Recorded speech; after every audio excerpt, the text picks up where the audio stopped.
Before we dive into the story, don't forget to hit like, comment, and subscribe. Your support helps bring more epic HFY tales to life. Now, let's begin. The Chamber of the Galactic Council was built to intimidate. Its vaulted ceiling held banners of 67 sentient species, and the air shimmered faintly from the security fields woven through the marble-like pillars. Every seat along the crescent dais was filled with faces that had judged wars, negotiated treaties, and condemned entire fleets to silence. But in that cold expanse, the attention of every delegate was fixed on a single piece of footage looping in the center of the hall. On the display, a black shape blurred between trees under the pale light of a frontier moon. It moved with a speed that mocked physics. Council soldiers screamed as something vast and sinewed hurled through the clearing, tearing their formation apart before they could aim. The recording caught a glimpse of burning eyes, like embers under midnight water, before the image cut to static. The creature neutralized 8 trained security personnel in 12 seconds, Commander Drektal said, his voice clipped and measured. His uniform armor still bore faint claw scoring across the chest plate, a silent reminder he'd faced what most only saw in recordings. This is not an animal. It is an apex predator. And it is bonded to a human. Murmurs rose like a tide.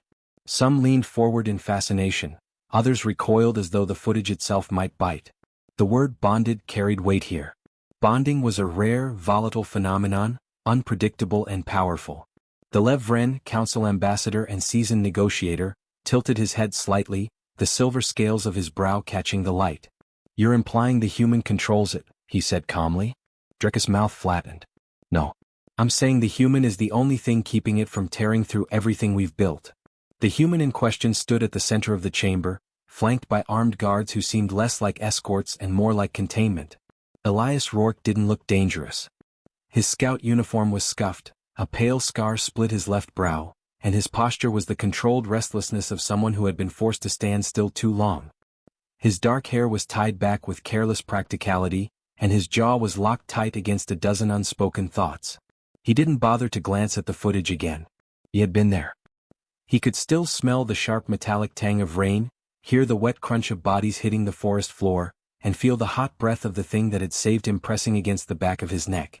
When the floor lights dimmed and the council's presiding voice cut through the room, the noise fell away like dust. "Elias Rourke, former scout officer.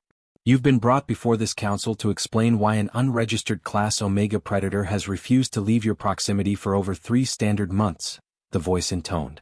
"You've been warned repeatedly to surrender the creature for research and containment." Elias lifted his chin.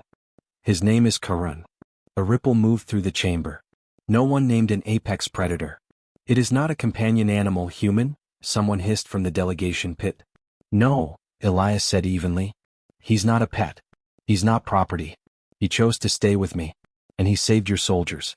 You conveniently cut that part of the footage. Drekka's hand twitched at his side, but Thalav's expression remained carefully neutral.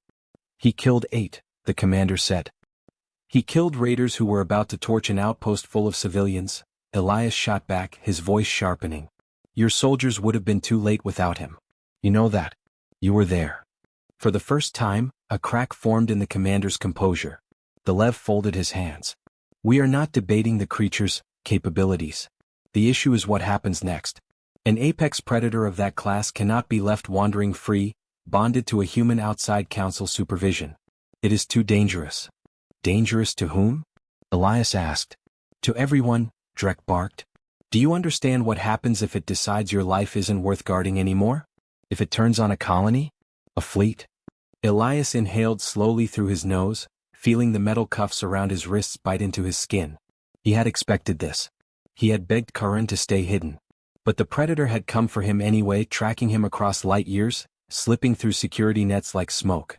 That loyalty was both the most terrifying and the most extraordinary thing he'd ever known. "You're talking like he's a bomb," Elias said. "He's not a weapon you can take apart or control. He's a person. Different but a person. He understands words. He listens." "A predator is still a predator," another counselor muttered. "He listened to me when your troops were screaming and running," Elias replied. Silence stretched long enough for the Lev to lean forward slightly. "Elias Rourke," he said, his voice softer, almost curious. "Why you? What makes you different?" Elias's mouth twitched at the corner, not quite a smile. "I didn't point a gun at him. It wasn't the answer they wanted. He knew that. They wanted science, logic, proof they could measure. But what bound Karin to him wasn't any of those things.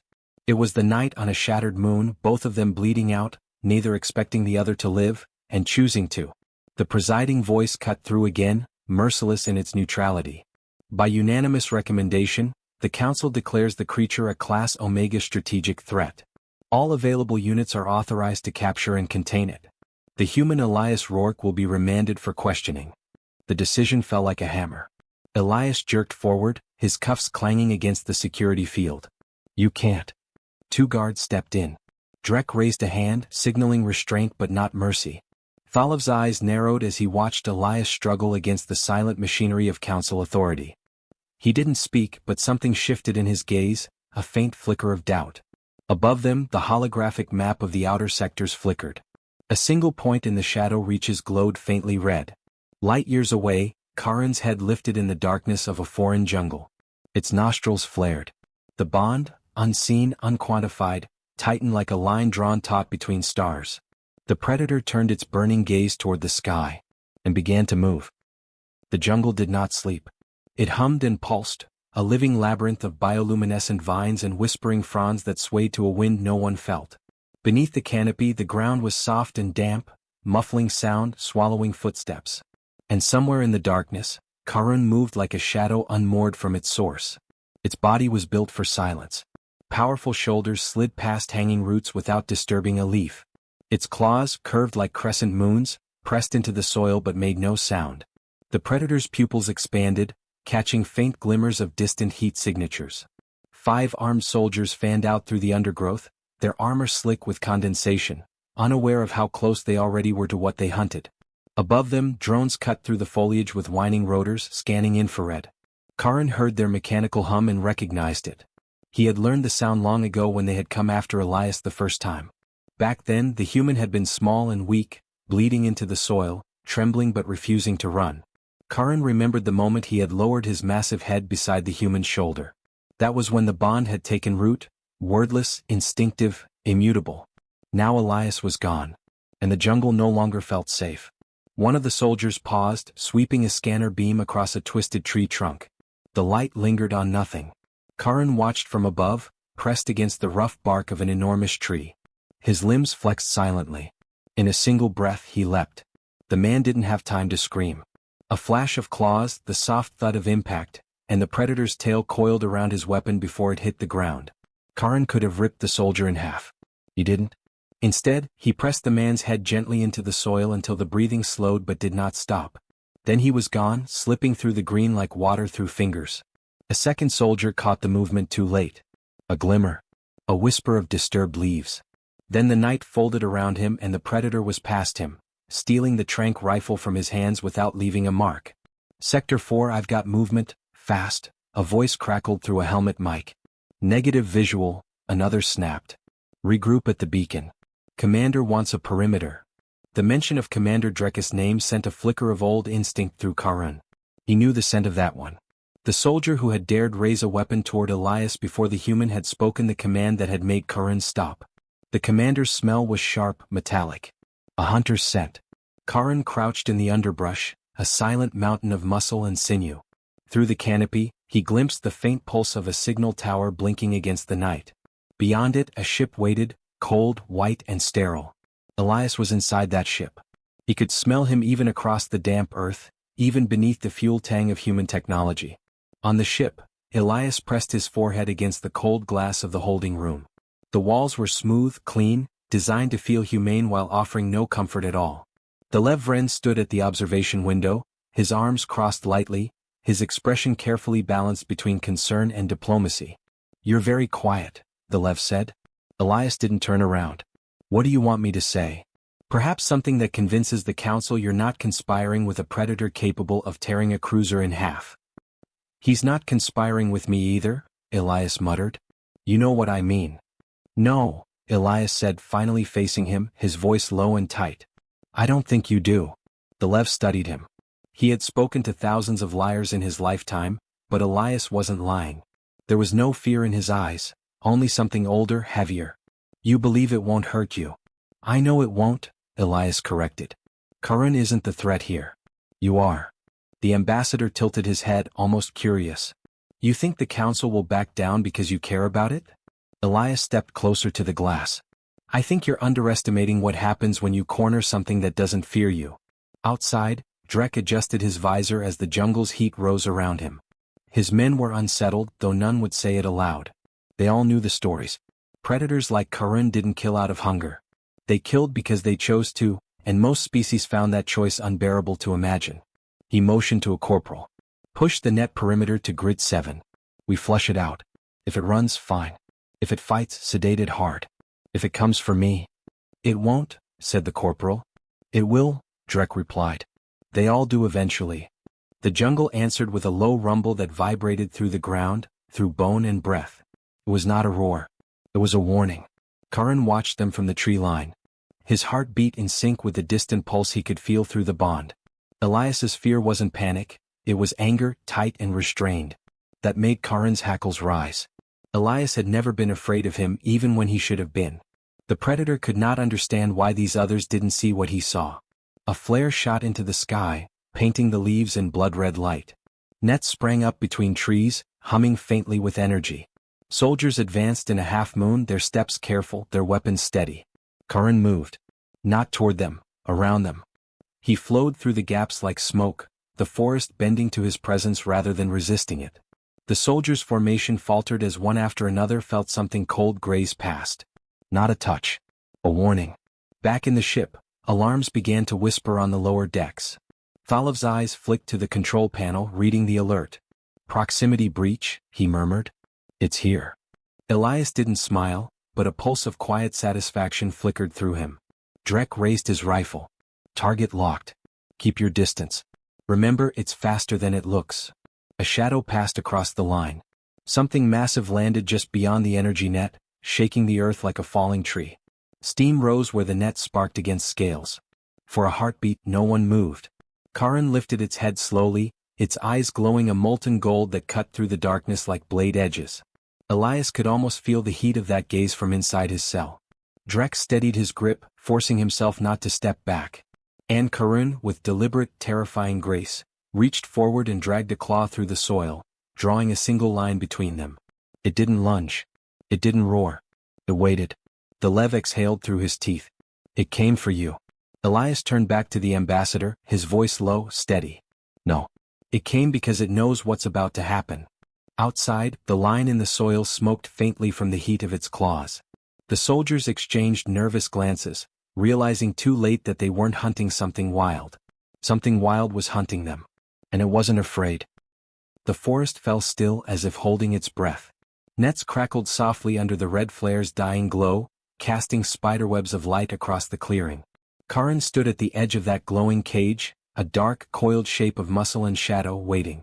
The soldiers' fingers tightened on their rifles, every instinct in them screaming to pull the trigger. Drek raised a clenched fist, signaling them to hold. He understood something they didn't. The creature hadn't attacked yet because Elias was still alive. That hesitation was its leash. From the ship, Elias could see the faint outlines of the trap flickering on the monitor inside his holding cell. The jungle looked distant and unreal, but the presence pressing at the edge of his mind was anything but. Karan was close. Too close. His throat tightened as he imagined what they were about to do to it. He slammed his palm against the glass, startling the Lev who stood at the observation deck just beyond. You don't have to do this, Elias said. The Lev met his gaze but didn't move closer. You don't understand what's at stake. I understand exactly, Elias shot back. You're about to turn something you don't understand into a threat because it's easier than admitting you're afraid of it. Thalav's jaw twitched at that, but his voice remained measured. A threat doesn't need our permission to exist. Outside, Drek took one careful step forward, boots sinking into soft soil. Focus, he murmured into his calm, stay behind the perimeter. The tranquilizer cannons rotated on their mounts, faint blue lights humming as they powered up. Karan lowered its head, muscles rippling beneath its obsidian hide. It could smell the chemicals in the air. It could feel the nets humming like an itch beneath its skin. And beneath it all, it could sense Elias's heartbeat through that unseen thread between them.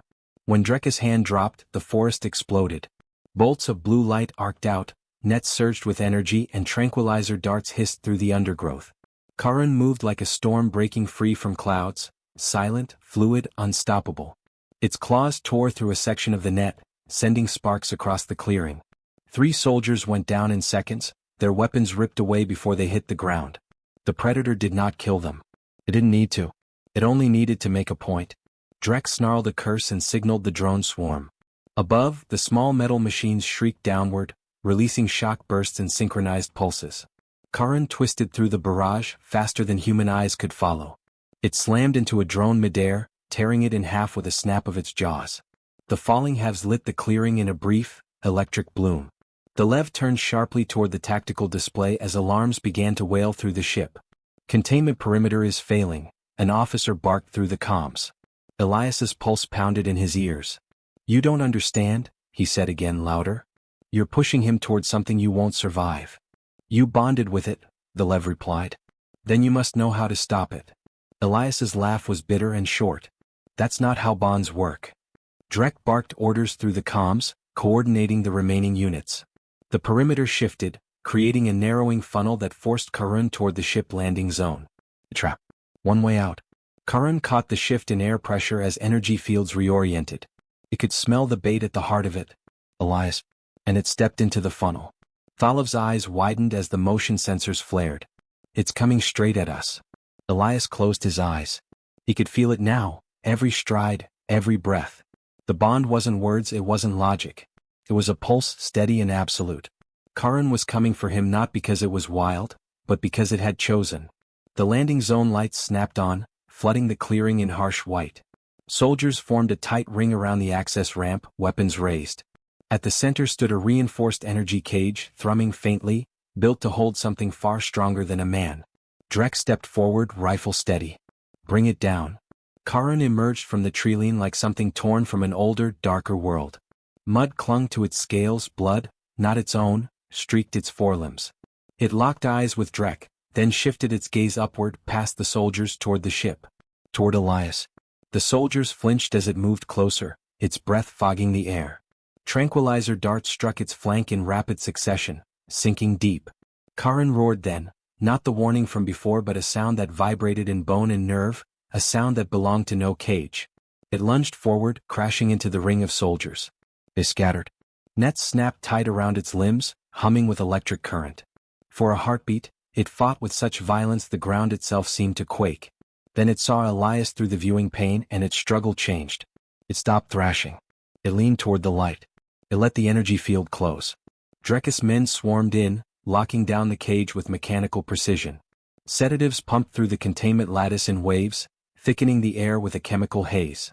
The Lev stared through the glass at the creature now kneeling, not defeated but contained by choice. Why? He asked softly. Why surrender? Elias's throat ached. He pressed his forehead to the cold surface, his breath fogging the pain between them. Because I'm here. Karun's chest rose and fell with slow, measured breaths. Its pupils fixed on Elias's face through the layers of reinforced alloy and security fields. There was no fear in its gaze. No hatred either. Only a terrible, unyielding trust. Drek removed his helmet, sweat plastering his hair to his forehead. For a moment even he didn't speak. The predator had had 100 chances to tear them all apart. Instead it had walked willingly into the trap. Sedation level stable, a voice reported. Get it off my landing deck, Drek ordered. But there was no triumph in his tone. Only the faint edge of something he didn't want to name. Elias watched as Karun's massive frame was lifted by containment grav fields, the glow of the sedative collar pulsing gently against its dark hide. The Lev stood at his side, silent, unreadable.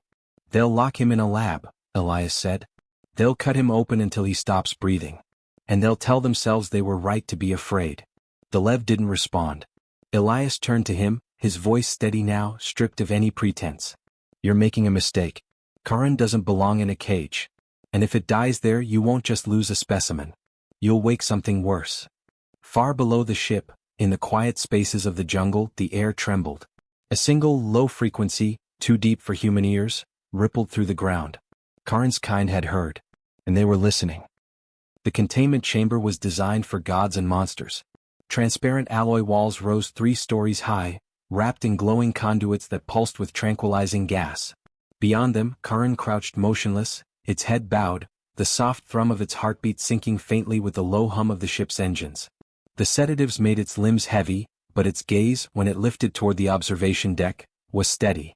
Watching. Waiting. Elias stood with wrists bound, flanked by 2 guards, staring down through the reinforced glass. His reflection hung over Karin's still form like a ghost. He could feel the predator's heartbeat inside his own chest, that low resonance that never truly faded. It wasn't telepathy, not in the way the council scientists wanted to believe. It was connection, simple, primal, and absolute. The Lev entered behind him, his steps quiet. The ambassador looked more weary than usual, his immaculate attire slightly rumpled. "The council has decided to transport the creature to the capital station," he said. "There's an entire facility prepared for its containment." Elias didn't turn. "You mean dissection?" Thalov's expression flickered. "Observation. Research. Understanding what makes it bond to you could prevent future incidents." Elias finally faced him. "You can't dissect trust." The Lev hesitated, eyes dropping to the predator below. "Perhaps not. But fear motivates more than trust ever could.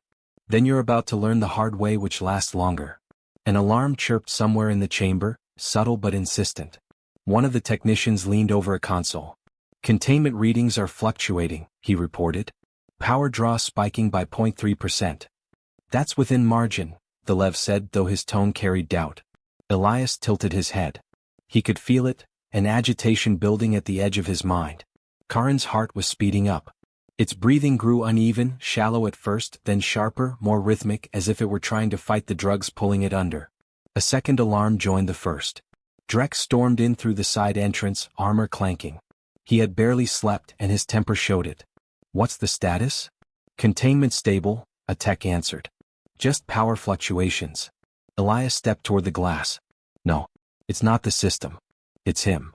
"Back away from the window," Drek barked. Elias didn't move. "He's reacting to me. To what you're planning." "Don't flatter yourself," Drek said coldly. "It's an animal. It doesn't know what plans are." The words were barely out when every light in the chamber flickered. For 1 second, darkness swallowed the room, broken only by the faint luminescence of Karin's eyes. When the power surged back, several conduits sparked. "Overload in the sedative grid," a technician shouted. Karin rose to its full height, the muscles under its hide flexing against restraints that screamed with tension. Energy fields rippled as the predator's pulse surged in frequency. Every breath it took shook the air. "Shut it down," the Lev ordered sharply. "Bleed the excess." "I can't. Something's feeding back into the system. It's not coming from the grid, it's coming from the creature." Karin let out a low, guttural sound that vibrated through the chamber walls, a sound that felt like grief and fury woven into one. Elias stumbled back, clutching at his chest. "He's in pain," Elias gasped. "Then it should stop fighting," Drek snapped. He moved toward the emergency override. Elias's instinct screamed. He lunged at the commander, slamming into him before the man could hit the control. The guards grabbed Elias instantly, forcing him down, but not before his shout cut through the chaos. "You'll kill him." The Lev moved fast, faster than his usual careful demeanor allowed. "Wait," he said sharply. "If the creature's feedback is amplifying the energy, cutting power could trigger a surge. Let it stabilize." But the system didn't stabilize. Monitors shattered as containment fields flickered again. Sparks danced across the predator's skin, highlighting every ridge, every scar. Karin's voice filled the chamber again, an unearthly resonance that made every being in the room step back. The alloy walls began to tremble. Cracks formed in the reinforced glass between Elias and the creature, thin lines crawling outward like veins of frost. Drek recovered first, wrenching free of Elias's grip. "If it breaks containment, we're all dead." Thalov's hand shot out, stopping him from slamming the purge button. "And if you kill it now, we may do more than ourselves. The readings from its kind haven't stopped since the capture. You know that." Elias's head snapped up. "What readings?" Thalov's gaze hardened. "Low-frequency transmissions. Something is answering from the outer systems." "You were right, it's not alone." The crack in the glass widened.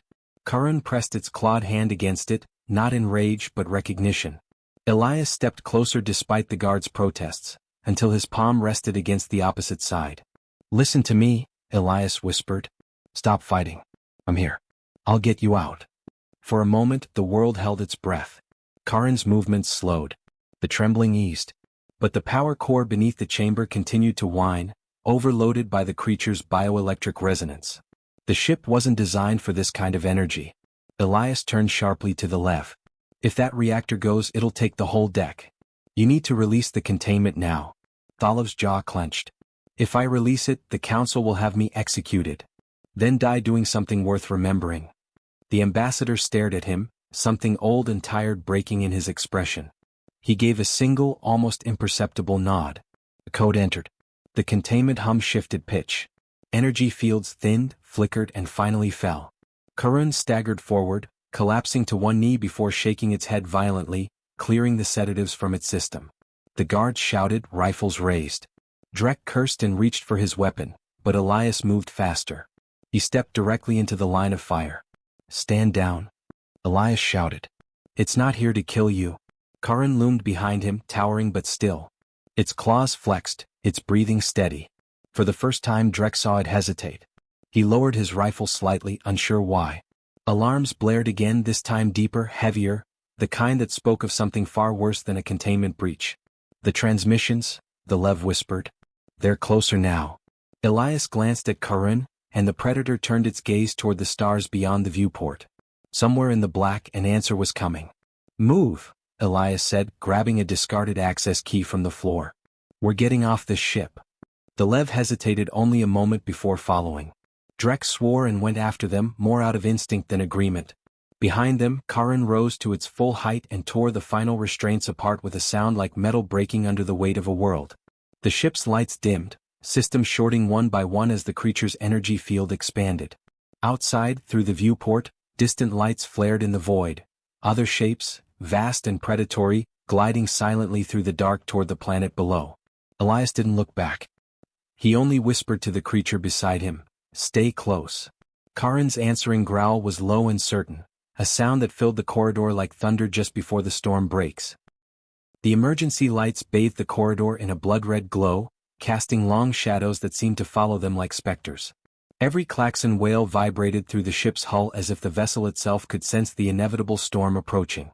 Elias kept his pace measured but fast, Karun matching his stride with a silent, predatory grace that made every guard they passed step back involuntarily.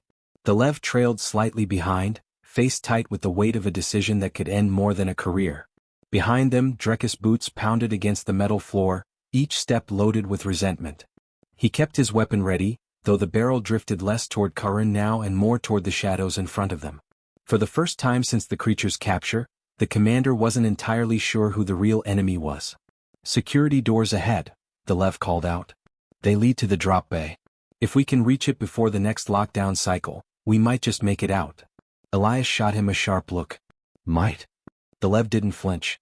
The Council's protocol isn't built for people escaping with classified apex predators.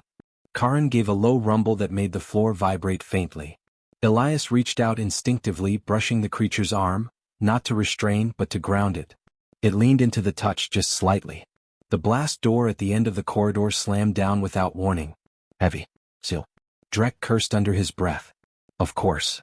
Elias scanned the control panel, fingers dancing over its cracked surface. Can we bypass it? The Lev stepped forward, entering his access code. A warning flashed across the console. Authorization revoked. They're already ahead of us, the Lev murmured. The Council's locked every non-essential system. They're treating us like traitors? Drek cut in bitterly. Maybe because that's exactly what this looks like. Elias turned on him. You saw what they were going to do. You heard the signals. This isn't about one creature, it's about what's coming.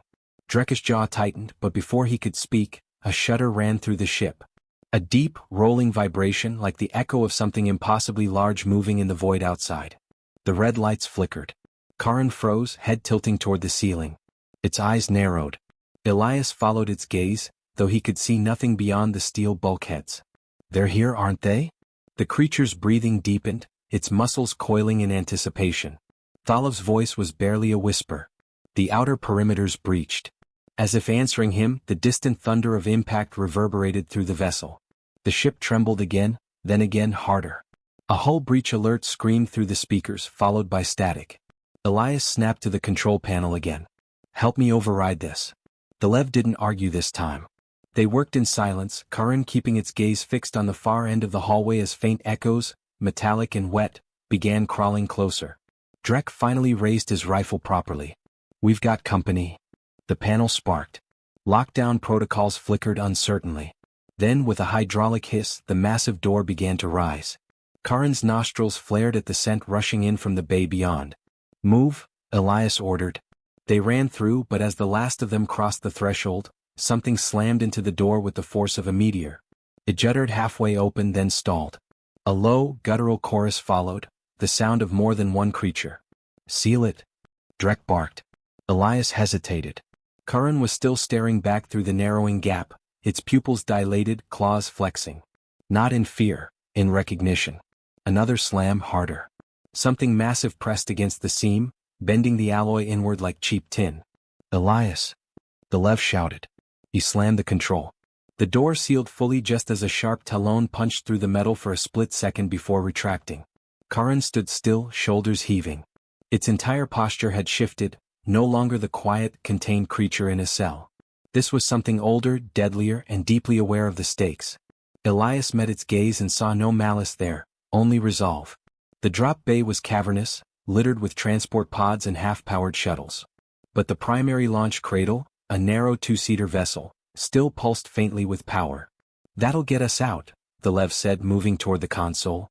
"But the Council fleet will intercept before we're a fraction of the way to the surface." Elias stepped beside Karin. "Not if we give them something bigger to worry about." The ship shook again, this time not from outside but from deep within. A section of the bay's upper structure tore open as something slammed against the hull, then latched on. A claw, larger than Karin's, punched through the ceiling, followed by a silhouette far too familiar. Another of its kind. The creature's eyes burned like molten amber as it dropped down into the bay, its landing shattering the deck plating. It was taller, broader, scarred across the muzzle. Its gaze locked on Karin first, then on the humans. Drek took a step back. "You've got to be kidding me." The two predators faced each other, no immediate violence, only stillness. Elias held his breath. Karin stepped forward, not aggressive, not submissive either, something between. A language built from breath and heartbeat, silence and stance. Then the newcomer let out a growl that rolled like thunder, and Karin answered with one just as deep. "They're talking," Elias whispered. Thalov's knuckles were white against the console. "If they decide we're a threat, that pod won't save us." The ceiling groaned again. A third impact. Then a fourth. The ship was no longer just breached, it was being taken. Karin turned abruptly toward Elias, lowering its head slightly, a movement that felt almost like a push. A command. Elias understood. "You want me to leave?" It growled low, not denial, not quite assent. It wasn't asking permission. It was ensuring his survival. "No," Elias breathed. "Not without you." Drek hissed through his teeth. "He's going to get us all killed." But the Lev strangely didn't argue. His eyes were fixed on Karin. "No. Look at it. This isn't a rampage. It's strategy." The newcomer shifted, letting out a sound like a warning. Karin growled back, louder, stepping between it and the humans. The tension snapped taut like a drawn blade. Then, with a single echoing roar, Karin launched itself at the other predator. The collision was seismic. Metal warped, alarms blared. "Now!" Elias shouted. The Lev sprinted to the pod, powering its engines. Drek hesitated only a second before following. Elias gave one last look at the two creatures locked in a brutal, silent dance. Not one of hatred but dominance, protection, and something older than language. Karin caught the rival's jaw, slammed it into the ground, then looked back at Elias, teeth bared in something that might almost have been a smile. A single glance that said run. Elias climbed into the pod. The hatch sealed. The bay around them dissolved into chaos, shrieks, metal tearing, a storm of movement. As the pod shot free of the ship, Elias pressed his palm against the glass, eyes locked on the shrinking figure of Karin still fighting against impossible odds. Outside, the void was alive with movement. Massive shadows unfurled like wings around the vessel, encircling it. Council ships began to converge from orbit, weapon systems flaring like angry stars. The Lev steered hard, skimming along the debris field. Drek sat silent for once, rifle resting against his knees, the sound of his breath the only sign he hadn't shut down completely. Elias didn't look away from the viewport. His pulse matched the distant rhythm of Karin's roars echoing through the void, carried across frequencies only the bonded could feel. In the space between those heartbeats, something shifted in him, something final. The ship exploded in the distance, a silent bloom of fire swallowing metal and shadow alike. And in that last second before the blast wave hit, a single massive shape launched free of the wreckage. Karin was not done. Elias's hands curled into fists. Then neither am I. The pod dove toward the planet below, a streak of defiance against a sky filling with war.